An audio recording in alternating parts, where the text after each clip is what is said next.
Il m'a vendu la quarantaine, mais empêché de voyager, puisque il faut tester bima négatif. Donc, bima ça vient à flat.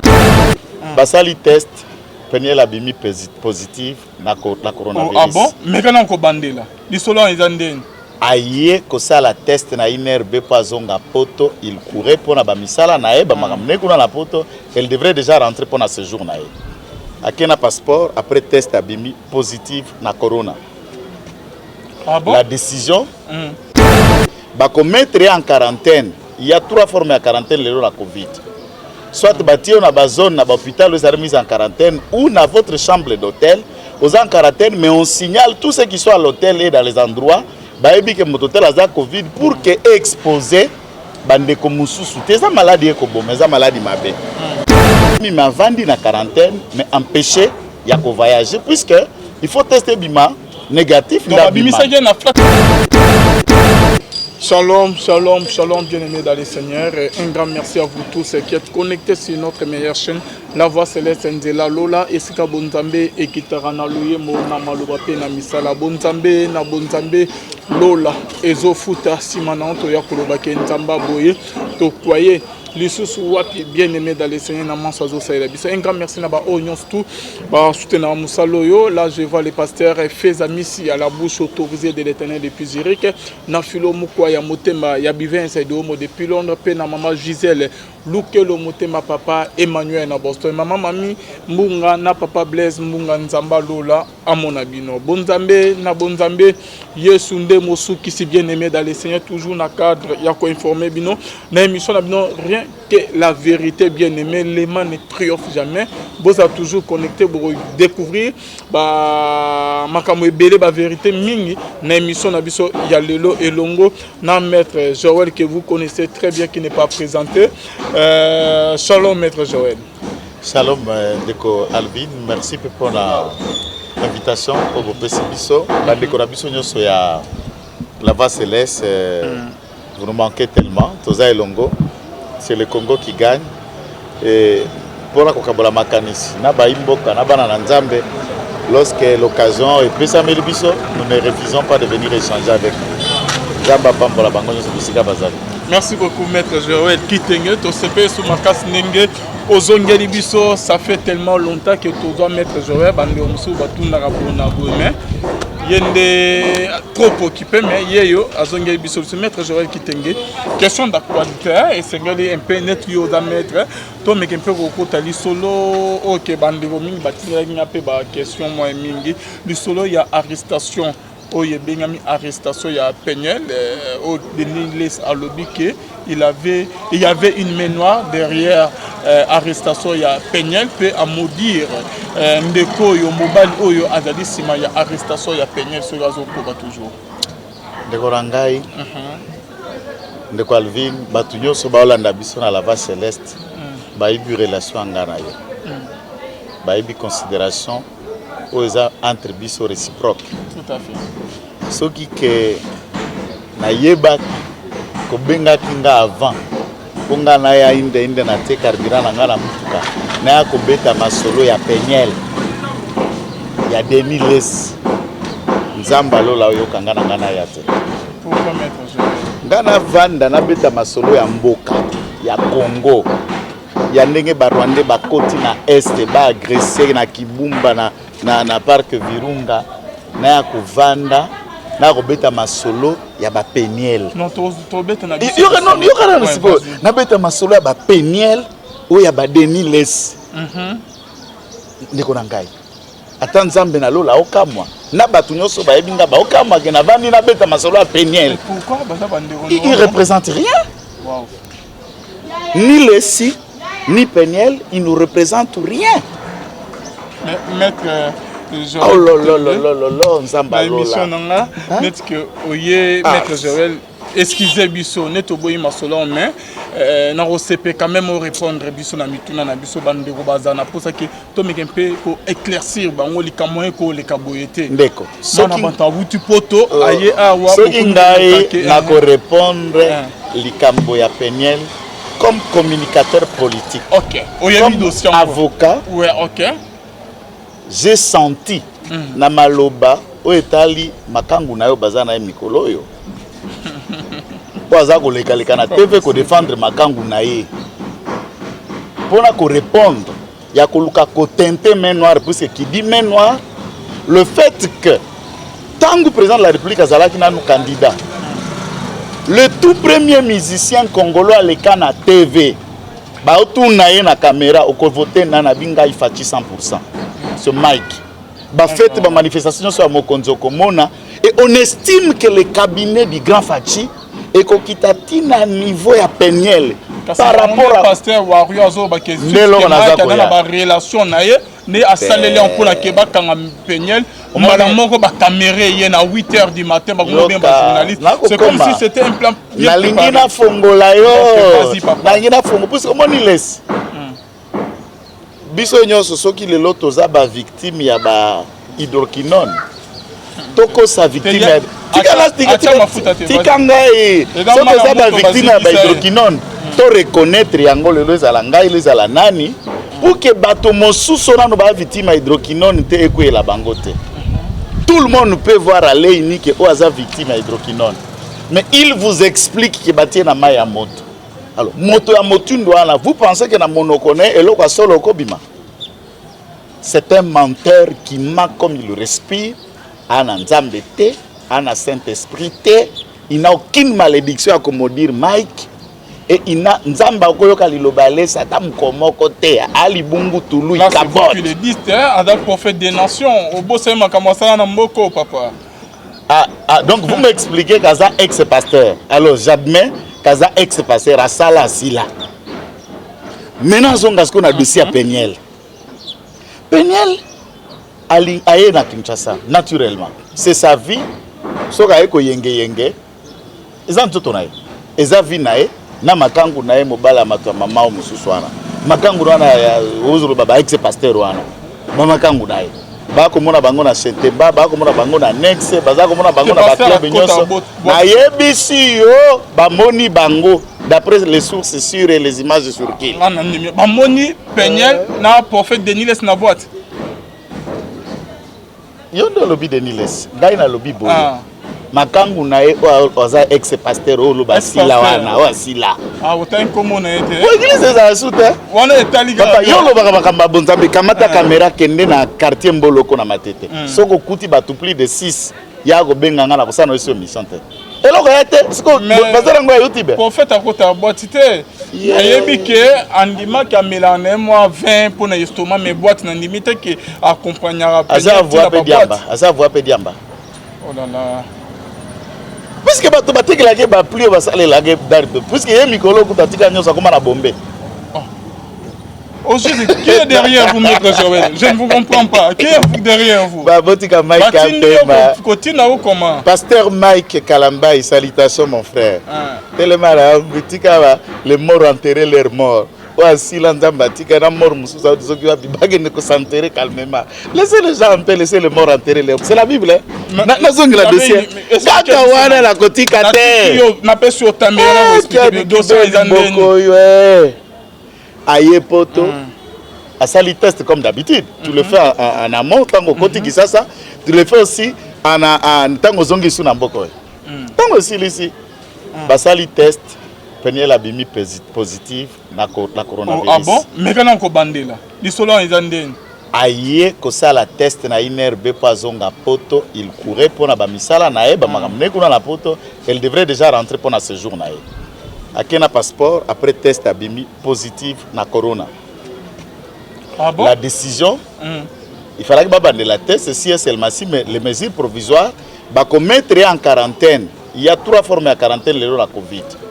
Soit bâtir na ba zone na ba hôpital vous avez mis en quarantaine ou na votre chambre d'hôtel aux en quarantaine, mais on signale tous ceux qui sont à l'hôtel et dans les endroits bah ebi que mon hôtel a Covid pour que exposé bande ko mususu te za maladie ko bomé za maladie mabe risque sanitaire wana ndeko ba soumettre na quarantaine à s'éclipser à bendi abatami mavandi na quarantaine mais empêcher ya ko voyager puisque il faut tester bima négatif. Donc abimisa na flat place azalaki alors. Ça veut dire attends ndako na yo ba koti en quarantaine chez toi. Oza ndako wa malade Bato ya INRB to équipe hôpital te font suivi, mais Osaka Kakuna Nanda kuna en quarantaine, vous suivez votre suivi, traitement ou le reste, sans que on mette bato mususu en difficulté. Vous comprenez le que zali. Et ça quarantaine, je ne dis pas hospitalisé. On peut te mettre en quarantaine chez vous, on peut te mettre dans un hôpital, on peut te mettre dans un hôtel. Vous connaissez tant Covid de Bandaka. Congolais à Liboso Zala dans hôtel, on va en quarantaine. Quand un hôtel place Zala qui na chambre na ye. On te met là-bas, quarantaine ça veut dire bako isolé yo. État préjudiciaire à Kozonga pour torbi. Bazusko cop yandeko na mobile soki Richard soki nani wana. Akelu ke la esko système ezala kala ba ressemblance. Une fille wana banzo toza relongi na ba plante lokola ye. Ba PC sko ba photocopie à passeport le reste pour que ndeko sala test pratique ba identité na INRB. Ake fi yango pa ke tout bonnement ba futi pe ka mbongo $45 ndenge ba futaka ba déposer pe test mena na kotika ba identité ya passeport o yaki na yango. Le service ya INRB découvre que passeport wana basi ba enregistra ki yango déjà liboso et ils étaient curieux de revoir la même personne revenir na même passeport na ba photocopie na yango mais test bimi sikoyo négatif. Alors curiosité na tango batali ba se rendre compte que baza deux personnes. Fio yaki ami balo ayi bata anglais te bato INRB kuna bato maele bali. Batu na anglais boya kangami. Eza lisusu te mais la fille est venue avec un passeport comme c'est elle qui était Peniel. Na INRB comme tout moko ya kota mais Peniel l'autre ambaki na passeport mais c'est pas celle qui était moi si ya Maki Kalamba mais na oyo il y a une différence ba ko de kofi ya bandi kole. Oh pardon. Bozela na bisabino vérité. Ba tie pembeni ba bengi police. Quand le fungula bi INRB za quand le fungula. Ba bengi quand le fungula payer.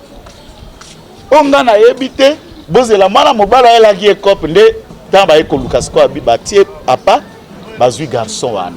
Là on n'a même pas encore trouvé Peniel. On ne sait pas, on voulait comprendre pourquoi ça là qui usage des faux. Pour na nini alinga salisa test pour bisa négatif entre-temps test aliboso maki positif. Pour na nini balingi ba exposer batu na maladie.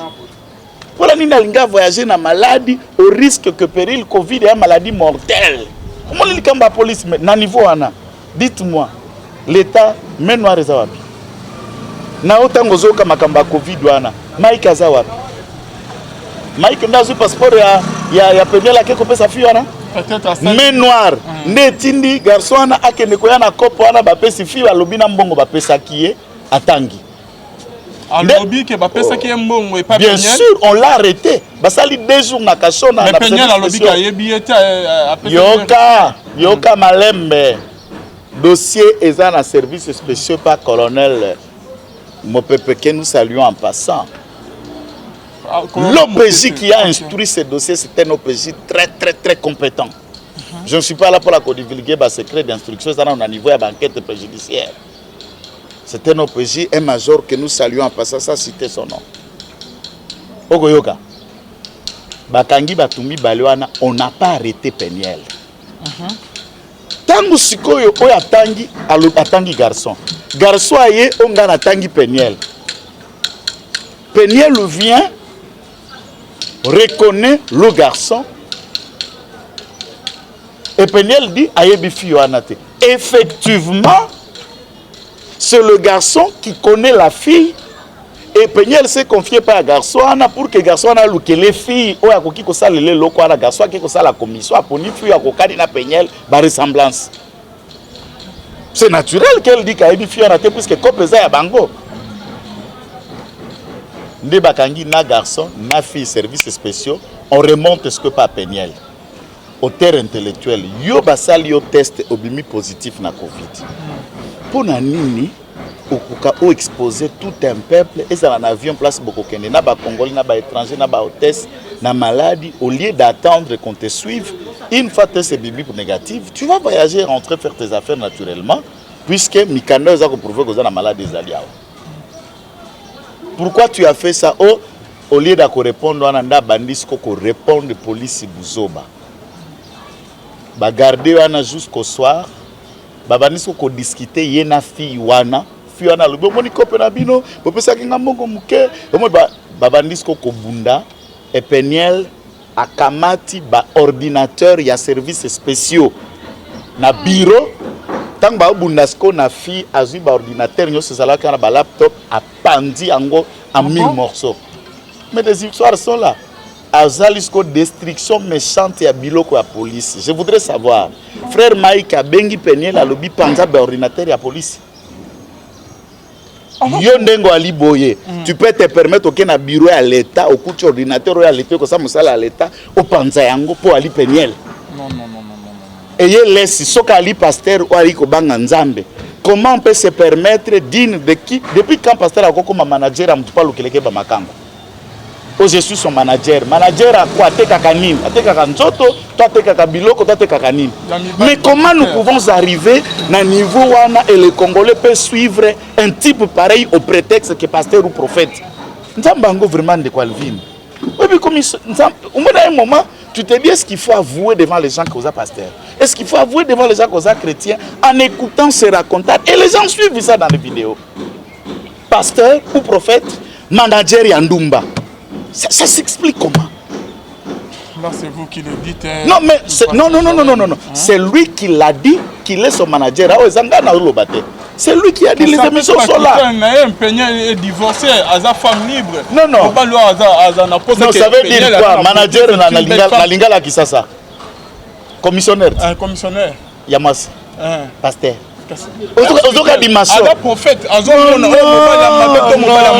mais ça la consultation qui t'a les pas de Atali a checké avant que Atine pas. Mais pourquoi Atala on a quitté l'église ou a Kambake Koufa Pani? Atala on a quitté et pourquoi l'église est Koufa? Abandon ça là, la campagne, le stade plein. Pourquoi on s'est soit venu moko etondi? Atala on a quitté la nini ça là que le loi ça la fiche mutakoyate. Quitté la tala et bisaï. Pourquoi on blague avec Dieu de Konangai? Pourquoi Nzamba Kotikaka, peuple naïe, être endormi avec des gens pareils?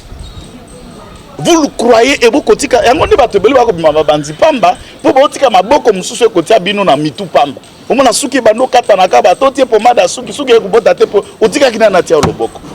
Comment on peut arriver à un niveau à Bonzambie à niveau et quand les autres peuples nous regardent, au Kenya, Nigeria, l'église en Afrique du Sud, et quand les autres nous regardent et ils analysent un pasteur nigérien, c'est lui que vous qualifiez de prophète et d'autres prophètes, mon frère. Pourquoi sonite?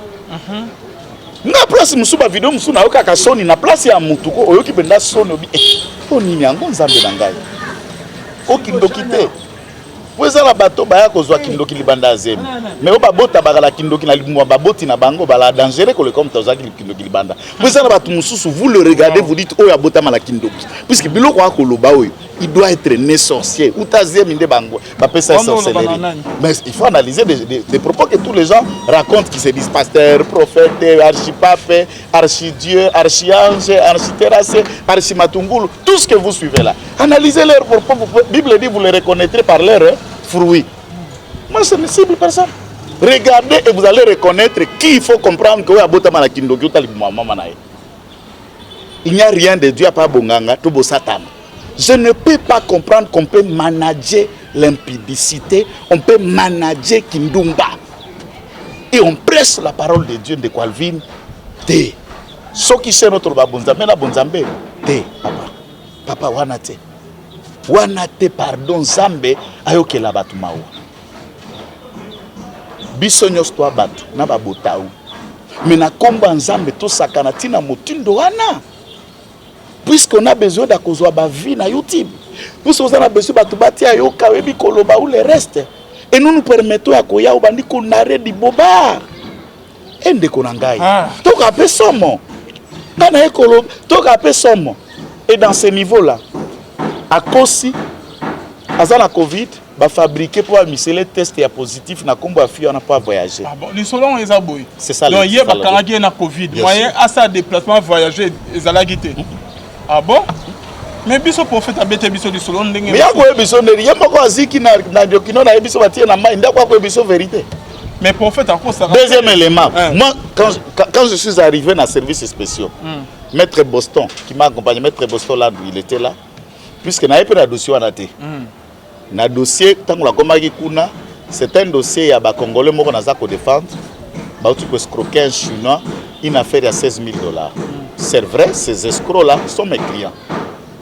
Donc na collègue n'a maître Boston pour les faire libérer. Le même OPJ qui instruit dossier à escroquerie contre chinois na bandimi ko futa ba ndambo ambongo, on avait relâché basi batikala ko ya mibali. Et c'est le même OPJ naza ko sambisa dossier à Peniel et c'est là où nous avons vu monsieur laisser venir passer toute la journée à Olelela. Colonel Mpepabeza Pange ko ça la sonore relâché. Colonel explique à l'aise que je ne peux pas dossier za tilikolo ba kondi baza kolandela et lo comment la maswanga ça la linga exposé batuna malade.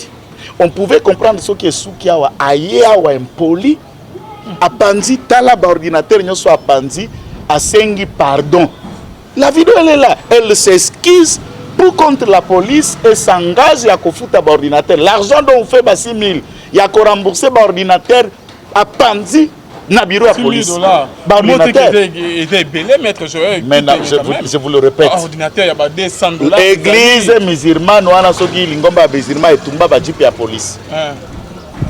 Pour votre gouvernement, la communauté musulmane a racheté ba jeep Oya Tumbaki na misusu en compensation pour faire la paix avec la police. Un bien de l'État va vandaliser Kayangote.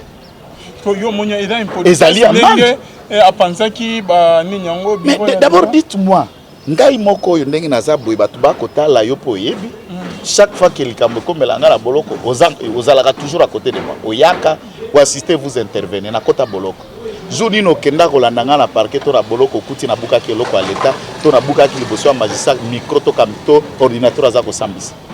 Lorsqu'on est de ce niveau là ya ko oluka bunda na police oza quel genre d'éducation? Oza muto mutindo nini? Oza sauvage to ndengeni? Oza drogué to za normal? Nous tous on a déjà été interpellés, beaucoup de gens qui nous suivent ont été déjà interpellés. Qui peut se permettre dans un bureau de police vous casser ça? D'ailleurs quand on l'a relâché police c'est malam. C'est un dossier qui mérite la flagrance, il peut pas condamner Moutou. Comment on peut aller au Bouka Biloko à l'État, na kati ya bureau, pe l'État ya yebiota, ça no likambote. Bato a inerbe, nde ba eko se plaindre. Plaignant na bango bato a inerbe. Donc vous allez dire ici que Mike a bengi docteur Mouye Mbabi Salam, Salana Niboye. Ou quelqu'un a inerbe na contexte nini. Soko tali analyse wana ya contenu, où est la place de Mike, où est la place d'un politicien ou un main noir, il y a contexte nini. Puisqu'elle représente quoi? Elle représente quoi dans ce pays? Moni, hein? Tovanda ki wana kimia okoka bato ya buzoba, makamba buzoba ni na mona na Congo, to analyse kayango, ndoko mona na YouTube bato ba tala yango mingi, mais makambo bato ko réfléchir au ki ko construire société, au ki ko développer, au ki ko lona foi na mitema ya bato, les gens ne suivent pas. C'est curieux de savoir ça qu'un pasteur peut aller défendre ça. Moi je suis avocat. Na ata oyibi, ata obomi, tango nga la koya, soki nali ko samba po na yo, je vais prendre du côté à client na ngane na kotat. Mais est-ce que la profession du pasteur est comme la profession d'avocat? Elle est venue na police, kuna na police, il est venu, j'allais dire de l'Est.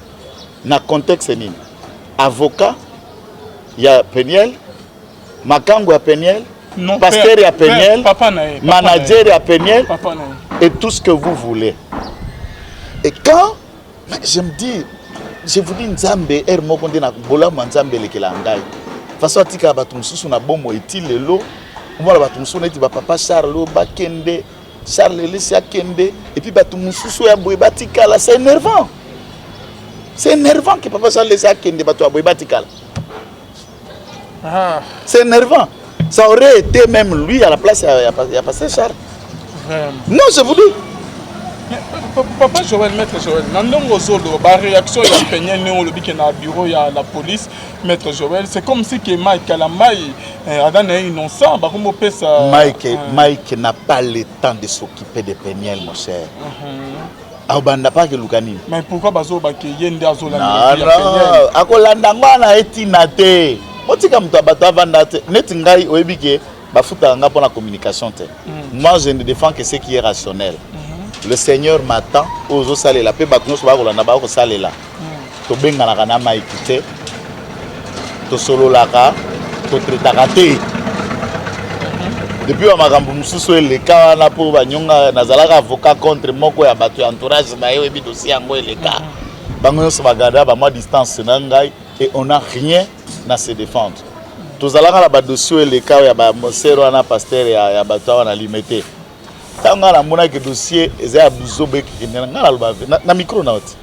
Ndata ndaka vérité ndenge ezaleli po buzo banga la kota kango kisuka te so koti nanga kope ya buzo bayeba ko mapolele libanda bato po ngai na botauna mabe na ngai je préfère être réglo avec Dieu mais bato bo critiquer mais na conscience nanga je sais que je suis tranquille na koti likita mabete. Si Mike n'a pas fait quelque chose, il ne l'a pas fait. Il n'y a rien de politique ezaka ka motema mabe mena tout na bino bato bokai ko voyager ou bokai ko va na hôtel avec Peniel sachant qu'elle est malade. Bazu Covid ake ko kufa. Vous vous mettez lui pasteur il se met na place ya baton bokai ko malade na place ni yo ninga OK vanda ce que beaucoup de nae obeli malade wana puisque yenda transmettre il se met dans quelle place? Et comment on peut encourager de tels comportements? Ah voilà. C'est compliqué ça. Réalité au dossier quand même c'est quelqu'un, c'est un flic qui a des années. Il ne vous dira pas les détails du dossier, mais les journalistes ont droit de s'approcher de l'OPJ à compétence générale, Bango services spéciaux. On est la direction générale des services spéciaux sous la nation. C'est la direction générale, les provinciales, c'est pas qu'on a un peuple. Tout un chef de département, Botouni, à compétence Sabino détails pour instructions à la secrète. Mais il peut vous donner les briefs d'éléments qu'il y a là-dedans. Il n'y a rien de main noire. Et de laisser aller gémir pour solliciter pardon. Et c'est laisse qui sollicite le pardon. Balimbi ça va foutre ordinateur, va médiatiser le dossier. N'engaza question malade, andi mavan dans la quarantaine. Ça la test et INRB c'est plein. INRB c'est plaindre. INRB n'a bengi police. Ah bon? Et ça me tombe tout sous terre. Police peut vendre net au vendre. Police est dans le bureau na bango. Pour police à place ngana autoza. Il faut me tombe sous soit benga kuna tango na leki na coutume de Calvin na ko ba ko sabwe. Police avandi kuna ebelo côté. Ana tina na yote. Avandi na bureau na ba bengela bitala mutute la kosi mikanda ya boy. Pour na maintien l'ordre public. La police akoya. Et ali bongote. Donc, biloko wana eza kokoso. Maître, je remercie beaucoup pour l'explication. Il sera et ce qui signe vraiment. Ezande boye. Mais maître, j'ai une question. La frère de Niles. Moi, du fond de mon cœur, en analysant na Kinshasa, en pleurant la kutanga lango de Niles na Kinshasa, la manière dont baningisa on a kin. En tout cas, il n'y a pas eu un prophète qui a pu faire ce qu'il a fait. Mais ce qu'il doit reconnaître pour le moment, Asila, Atikanzambe, s'il n'a pas besoin d'aller en enfer, il n'a qu'à se repentir et se réconcilier avec Dieu. Il ne faut pas que tambola na histoire ya Dazalaka, na Salaka, na Sakolaka. Mais Sakola pelelo, Loba Sala pelelo, Sangisa nanu, atasta de pas Somida wana, batubatu na Somida. La dernière fois où j'ai été au plateau, Ngana Miko, Denis Le Samiko face à face, Pacho RFI journaliste na RLTV. J'étais sur quelqu'un qui, quand vous le regardez, vous sentez au fond de moi-même une compassion qui l'anime. Et tant que vous sentez qu'il n'est pas bien. Spirituellement, avec Dieu, il a des problèmes. Parce que il a de gloire en gloire, il a de gloire en échec. Il ne se répand pas de ses dons. Qu'est-ce qui fait que Dieu a mis les dons, il a mis la grâce? Tu rassemblais les foules et aucune personne ne peut plus venir sauf convoquer. Look ensemble, réconcilie-toi avec Dieu, retourne encore auprès du Seigneur, travaille avec Dieu. C'est simple, ce n'est pas honteux de se réconcilier avec le Seigneur.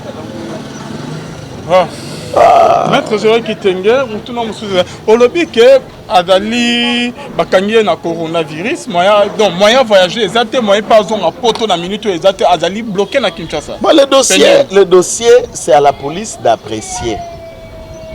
Puisque ça va faire ou comment to ezana une herbe ndé montou ba non, une herbe a fundi. Ana Covid. A fundi pona d'abord Covid té Covid. Ensuite, baena mutuba kosa. Vous comprenez ba kosa pour ba misa test monsieur Asika ou le reste. Et quand l'INB remarque l'irrégularité dans ma canisse batora, da bengi police. police quoi ça sambis. C'est à la police de transférer ce dossier au parquet ou police pas qui ko apprécier à niveau bureau na ya fouti si ba amende pas kamati ba dossier on a transmettre na parquet pour information. Ça c'est au niveau de la police, moi je peux pas entrer dedans. Mais je précise tout simplement sa vie privée. Ce cas bloqué ou pas, ça ne m'intéresse pas.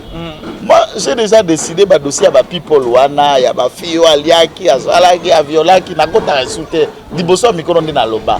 Na samba ba dossier contre ba pasteur, ya ba DJ, ya ba musicien, ya ba ma sœur qui est la Gloria Olangi, tu connais? Na samba ba dossier à ba forme, ya bato ba la baisse, ba influenceur, na ba influenceuse. OK. Et j'ai dit décider, pour le moment, na lobeli mboka. Soki mboka te na ke église totei to suki wana. Biloko wana soki na préciser, c'est puisque le couteau est dissimulé, on risquerait de voir la main, il y a régime partout et écouter ces mensonges là pour la même si vous n'aimez pas personne. Ce n'est pas bien de fabriquer les cambo, les colos à combat pour se peler la été. Mais ma belle a mususu au Bolanda ou à quoi micolonioso. Moi je me demande raté à qu'est-ce la hernie. Et la l'église à la hernie. Et la prière à la hernie. Donc, il y a caméra, ça dépend de mise à diamba, mise à quiti. Au Mike a salé qui pouvoir, avec un musicien pouvoir, il y a Fati proche naé, à sali carbone pour la keba samoussara peigner quoi. Est-ce que Mike a la kiba aussi? Est-ce que pour le moment entre Peigner et Mike, qui est star? Entre Mike Kalambay et Denis Lessi, qui est en train de réussir, qui est star? C'est Mike Kalambay. Et bien sûr, Mike Abanda petit, il est en train de monter Abanda frère. Il est devenu même pasteur, il s'est maintenu, il se confirme, il va. Laisse Abanda ce qu'Abanda a sila kita adinda. Ndazandenga adinda wana. Parce que yazo ka motema likunya baje no ba ko matalelo. Ndozo lukasko ko luka koma ko taché puisque ministère na lingua la yalaki na isangi balunge na isangi bati église côté mususu mai Kalambay.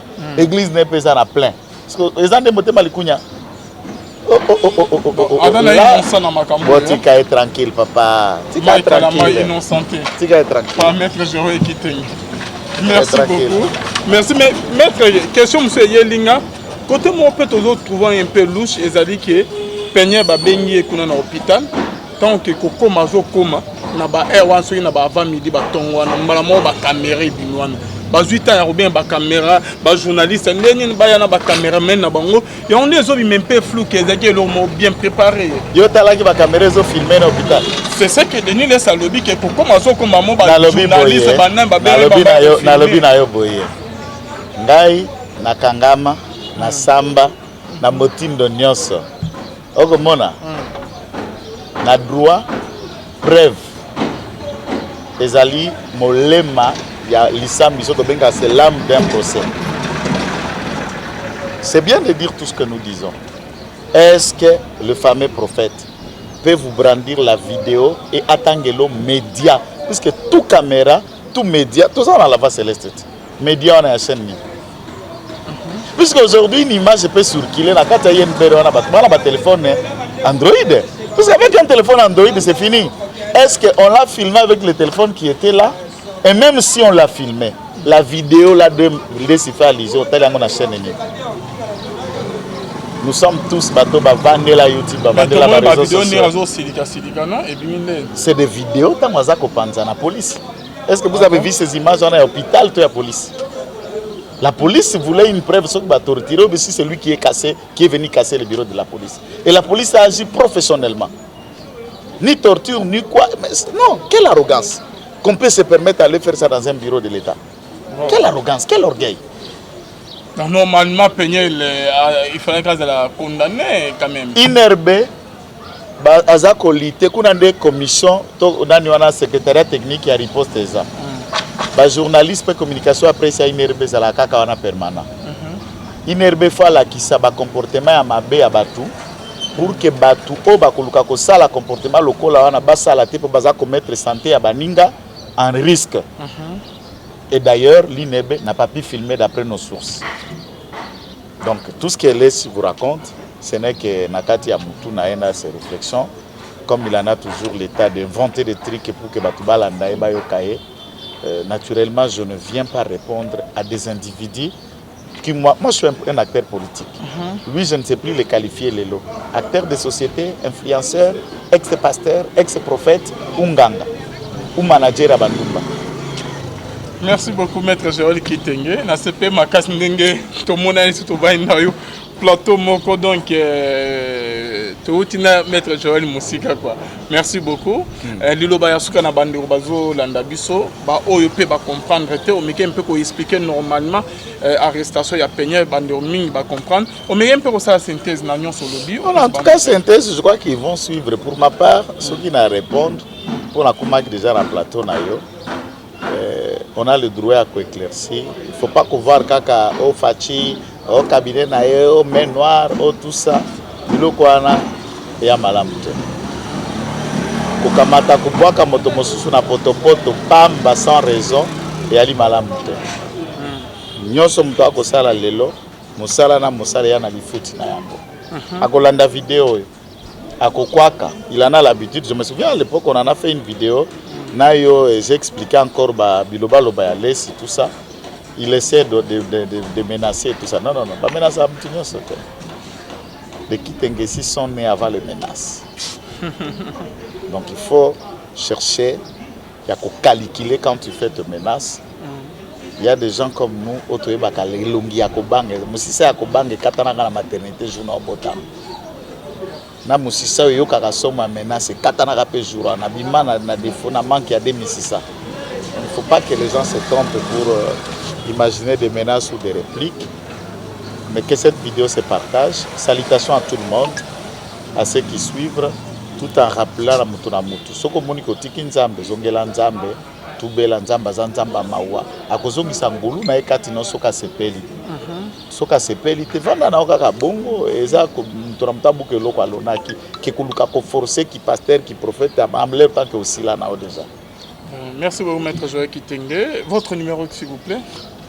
Numéro Nabiso eza plus 243 99 119 34 33 plus 243 99 119 34 33. Merci beaucoup. Merci beaucoup Maître Joël Kitenge. Bonzambe na bonzambe lola ezo futa simana onto ya koloba ke nzamba boye.